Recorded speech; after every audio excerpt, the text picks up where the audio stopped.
जी। ये पूरा मामला जो है ये पुरुष सत्तात्मक समाज की जबरदस्ती का मामला है, हिंदू और मुसलमान दोनों तरफ से। कुदरत ने औरत और आदमी को एक सा बनाया, बराबर से बनाया।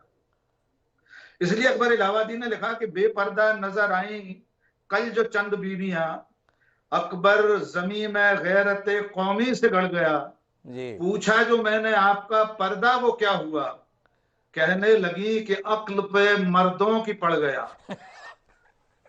सच्चाई है हिमांशु कि मर्दों की अक्ल पर पड़ा हुआ है जी। कि वे एक मामूली से स्कार्फ, एक हिजाब, और मैं माफी के साथ ये कहना चाहता हूं कि हिंदुस्तान में दोनों ही मजहबों, दोनों ही धर्मों के बीच में इतनी दूरी, इतनी खाई बना दी गई है कि बहुत सारे बहुसंख्यक लोग ये जानते भी नहीं है कि हिजाब, नकाब और बुरखे में क्या फर्क है।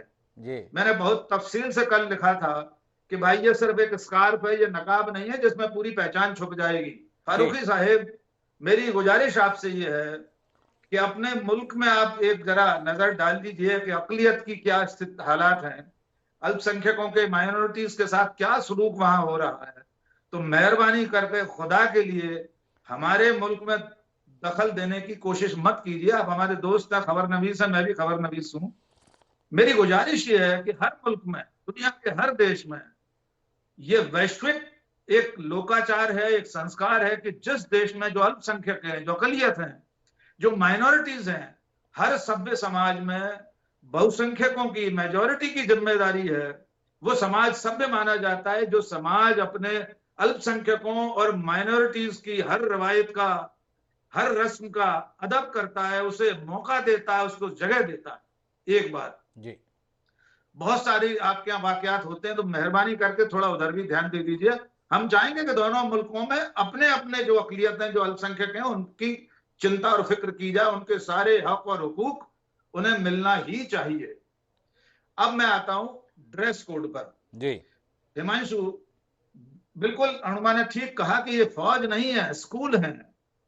और अगर ड्रेस कोड की बात कर रहे हैं तो ड्रेस कोड को लागू कराना, यूनिफॉर्म को लागू कराना, उस पर अमल कराना स्कूल की जिम्मेदारी होगी, वहां के प्रशासन की जिम्मेदारी होगी, डिस्ट्रिक्ट एडमिनिस्ट्रेशन की होगी।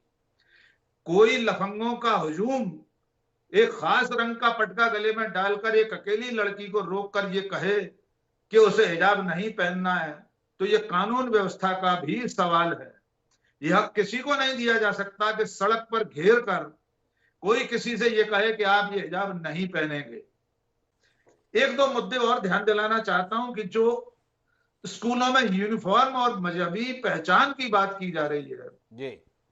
हिमांशु, हमारे मुल्क में, हमारे देश में 70 सालों से, चूंकि बहुसंख्यकों का देश है, हम सब जन्मना, हम, मैं भी हिंदू हूं लेकिन मैं अपने आप को हिंदुस्तानी और एक मामूली इंसान ही मानता हूं। जी। मैं मजहब की दीवारों से ऊपर उठकर यह कहना चाहता हूं कि इन्हीं स्कूलों में, हिंदुस्तान के तमाम स्कूलों में तमाम धर्मों की पूजा पाठ होती है, जी। सरस्वती पूजन होता है, तिलक लगाकर कार्यक्रम होते हैं, होली दिवाली होती है, सब कुछ होता है। तो फिर ये सारे धर्मों के प्रतीकात्मक आयोजन, उनके प्रतीक स्कूल की चार दीवारी से बाहर होना चाहिए। जी। कि अगर सिर पर रखा हुआ एक छोटा सा कपड़ा आपको नागवार है, तो फिर किसी धर्म के किसी प्रतीक चिन्ह का प्रवेश, उसका दाखिला स्कूल की इमारत के भीतर नहीं हो। जी। फिर कल को जो ईसाई बच्चियां हैं वे स्कार्फ पहनती हैं, सिख जो बच्चे हैं वो पग लगाते हैं, जिसको हम पगड़ी कहते हैं। जी। फिर ये सिलसिला रुकने वाला नहीं है। और यकीन मानिए इसके पीछे सिर्फ सियासी मामला है। ये जी। मामला सिर्फ हिजाब तक महदूद नहीं है, वहां तक सीमित नहीं है। 5 राज्यों में चुनाव है, हम जानते हैं कि ये पहला चुनाव है हिमांशु कई सालों में जिसमें भारतीय जनता पार्टी, राष्ट्रीय स्वयंसेवक संघ जी। अपनी बिछाई हुई जाजम पर, अपनी बिछाई हुई पिच पर जी। दूसरी पार्टियों को लाने में अब तक नाकाम रहे हैं। उत्तर प्रदेश का तमाम वोटर रोजगार की बात कर रहा है, रोटी की बात कर रहा है, अस्पताल की बात कर रहा है, वो याद दिला रहा है कि उसको ऑक्सीजन नहीं मिली थी। जी। वो याद दिला रहा है कि उसके अपने परिवार के लोगों की लाशें गंगा में बहानी पड़ी थी उसे। क्या आप मानने से इनकार करते हैं कि हमारे यहाँ की सरकारें अपना दायित्व बोध निभा पाने में नाकाम रह रही हैं?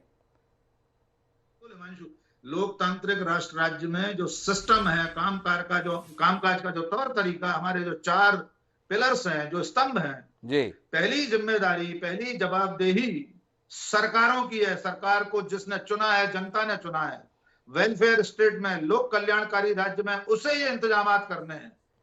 मैं उसी पर आ रहा हूं, मैं इसी पर आ रहा हूं। आप बिल्कुल अतीकुर रहमान साहब सुन लें कान खोलकर। मैं पूरे अदब के साथ कहना चाहता हूं, कुदरत ने आदमी और औरत को बराबर से बनाया है।